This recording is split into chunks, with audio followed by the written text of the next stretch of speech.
let's move on to 3 tips for buying Hot Toys figures. I think this should be fun because we all have our own way of doing things. We all have our own sort of logic. We all have our own set of rules and, practices. But I want to kind of pick your guys' brain a little bit and just get some tips from you about, things that you do to help, manage your budget or to help you buy and collect more and collect, the things that you truly love. So, Carlos, I actually want to start with you. I want to start with you on this one.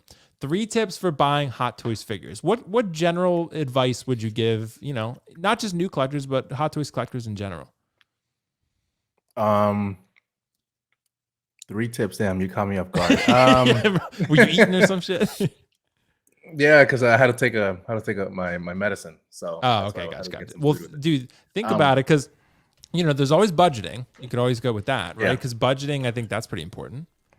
Yeah. All right. So if it's gonna be Hot Toys, I think you have to go with the easiest one, which is if you're going to pre-order, make sure it's a figure that the character, right, is dead or is gone or whatever, right? Like, for example, a Wenwu, maybe a Hobo Goblin. And the reason why I'm saying that is typically Hot Toys is going to make multiple versions of Captain America's, Star-Lord, Iron Man, whatever it may be. So in this day and age, because with the economy, how things are going, if you're going to be aggressive, and there's more figures that we don't even know that are going to come out, make sure that are those figures that they're not going to be remade anytime soon. You feel like it's the end for the character, like a Bespin Luke would be another really good example, right? So be aggressive on certain figures and be willing to let some figures go just because of how the economy is right now. Another tip would be anything that went into pre-order prior to what was in March of this year. So anything prior to that, don't pre-order it. Don't worry about there's a discount now. Just wait it out. If you're the kind of person that wants to wait, right? Some people are not willing to, and that's fine. But if you're the person that's willing to wait, if you wait even a month or 2, you're going to be able to get that figure for 10 to 25% off, because that's the time where things were being overly, saturated and there was a ton of things going on. So that would be a really good one. And lastly, I would make sure that if you're ever buying Hot Toys, whatever you do, make sure you have and something you and I have talked about is making sure you have a set number of, I'm not buying more than X number of figures, because that's going to make sure that I can only have stay within one room, right? Don't expand outside of that. You and I have talked about it. That means I can have 50 figures. And if I want to have 51, one needs to sell, to go. So that's what would be my tips for how to buy it and, how to stay within, budget and sort. So, yeah. And I'll jump in as the host here and a 4th panel member just to give you guys some ideas. So one of the ones kind of to piggyback off what you said, Carlos, that I would say is this is the way I approach it nowadays. Only pre-order the figures that you 100% know that you are getting. Because otherwise circumstances change far too frequently for you to lock in a pre-order, possibly lose an NRD if you have to cancel.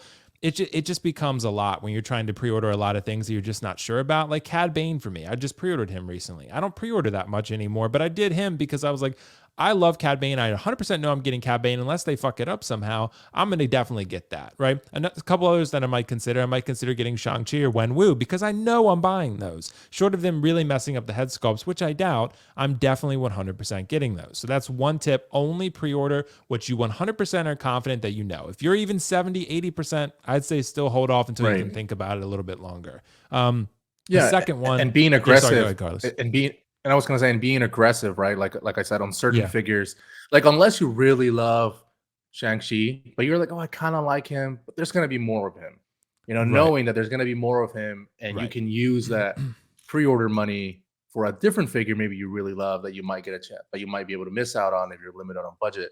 Think of it like that. Is that character done? Are there going to be multiple versions of that character? Unless you really love that figure or that look or whatever it may be, then maybe don't. Yeah, and what I'd also say, Carlos, is just because it is a good deal doesn't mean it's a good deal for you. So that's what I tend to think about when it becomes, there's all these sales like Taskmasters, they'll be Black Friday. Taskmaster will be 30, 40% off. The Tumbler will be 40% off. And you're going to be tempted by so much out there that is really good and that has a lot of viability in terms of a purchase because of how cheap it is in comparison to its normal retail price.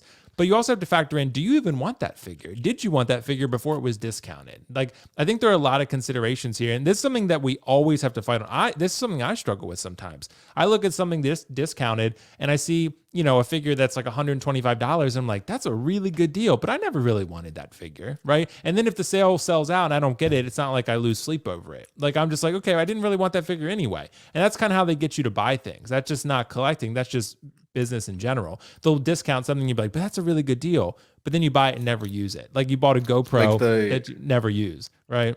Like the Jeepers Creepers from Sideshow that was like 90%. Yeah, it was 90% off. 90% off. Like Sideshow was just 90%. Like, please take this. Please take it. Like, we'll give it to you. 90%. $50. So yeah, and the third thing I would say is just always monitor your monthly and yearly budget. I think that's super important. Just monitor what your transactions are, what you're spending, what you're selling, things that are outgoing, and monitor your space because you could easily overflow your own space.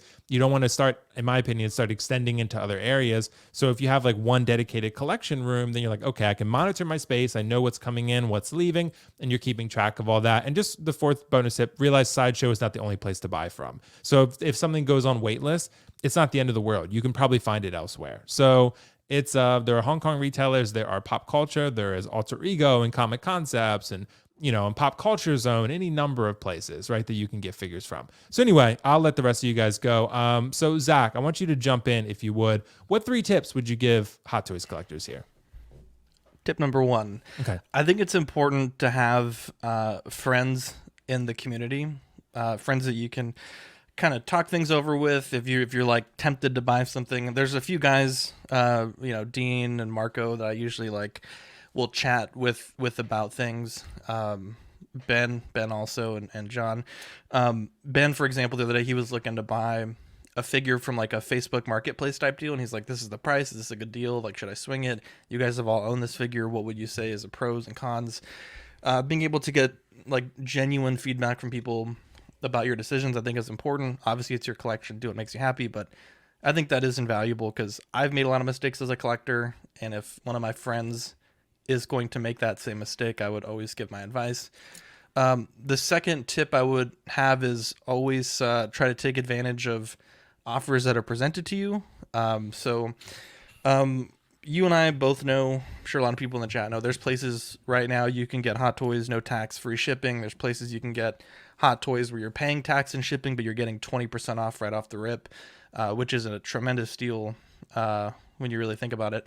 And even Sideshow, right? Just participating in their events at like the bare minimum level of just RSVPing and then doing a game or two if you can. I racked up $60 of rewards points for maybe 5 minutes of my time. So obviously those points do expire and you obviously have to spend money to get that benefit, but definitely take advantage of offers that are out there and don't get taken advantage of by companies. I think we're talking about this on Tuesday, but I think a lot of times some of these things are very disingenuous, like wait lists and low stock alerts, and there are 300 people looking at this product right now type alerts. Yep. So I think, don't really worry about it. Like Will said, there's other places to get things, and worst case, all else fails, there's always OSR BST, and you can get a used figure at a discount. And then last, I would say, is know how to negotiate, right? Like if you're at a local mom and pop store and they have something you want, you could get it same day and inspect the unit that you're getting. Know how to negotiate respectfully. On eBay also, there's been plenty of times I've seen people put something up, but I don't want to pay their price, and I can rationalize my offer to them. And people want to sell their things, they don't want it to be sitting for too long. So I think if you know how to negotiate, you could save yourself a lot of money in this hobby. Yeah, absolutely. So Leah, what do you think, man? Like, what 3 tips would you give to people buying Hot Toys figures? Like, how do you generally approach the process? 3 simple rules definitely for me, man, that I've been following, especially just looking, how everything. First off, don't buy a figure that does not come with an alternative head sculpt, alternative Carlos head sculpt, because you want to maximize on that. It's important that you get that because, again, it's a collector's item. You want to have it in your collection for something and have a swap out Carlos. It's not going to come around so often. So definitely get that. Pretty rare. Make sure that it's the box inside of the figure is signed by Carlos. It has to be signed up by Carlos to make sure it's authentic. It won't be authentic otherwise. He's like, get the fuck out here. But no, no. Honestly, I want to say first and foremost, one of the most important things is we're us as content creators. You know that there's a lot of people out there that actually watch us, and the thing is, it is our responsibility to only talk about the figures that we love. And if we love them, we're not going to actually sell you a false narrative. So the thing is, just do your research honestly on the person that you, and I'm being completely honest, do your research on the creators that you follow. Make sure that the figures that they're talking about are the figures that they absolutely love.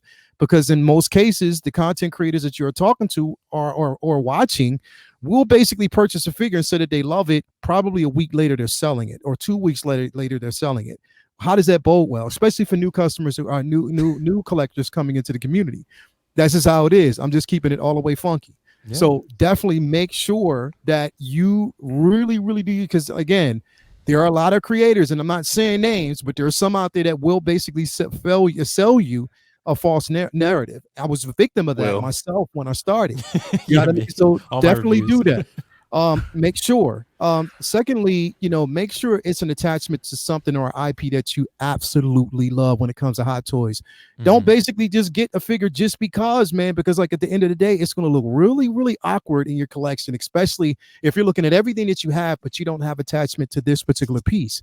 Again, make sure that it is an IP. For me, I collect only the figures that I have a high interest in, that I have in nostalgia is there. Make sure you do that. I mean, definitely you won't sell yourself short, going down that particular road. And I would say lastly, make sure you're doing your research on hot toys in general. And reason why I say that, if there's a history for certain pieces that I mean, before you even purchase the figure, follow, certain creators that will actually go over the figure itself. Watch your reviews. Make sure that the piece itself is stable enough. You don't want to get something in that's terrible. That the material's terrible, the articulation might not be that great, it might be extremely too delicate, come with too many pieces, missing pieces, stuff like that. And a bonus is also basically the company that you're going with. Again, there's so many companies out there that you can purchase these figures from, but make sure you're going with a figure that that if there is a problem, the customer service is on point and that they will help you out with these pieces in the end. That's it. Yeah. Those are all some great tips from all you guys. Seriously, like I said, there's so many good things that, a lot of collectors do. Some of the stuff that we don't all do that maybe we should consider. So, that's why I love. I'm surprised no one said like, be aware of like Toys Wonderland or something, Right. Don't buy from Toys Wonderland. don't just go on any Facebook group. You'll see like 40 posted. Yeah, you will. So yeah, I have one final order with them. I didn't want to call out, because the thing is, it's like when I look at it this way, bro, like, yeah, they got problems, bro. But so does Sideshow. So does any company that you actually, collect from. Like, they have glitches, certain things that might have actually happened. It's just that one of them is the worst of the dozen. So again, you just do your research. That's all I'll say in the end. Yeah, I mean, sure. Do your research, know who you're getting these pieces from, and yeah, don't sell yourself short when it comes to that, man. But everything else that everybody has said it's on point. But even though I said it, I'm honest, I'm dead ass honest. Make sure that if you get a figure, it comes with an alternative Carlos head sculpt, because that's important. Bro, we need to start requesting that. So I'm requesting this shit. You think I'm playing?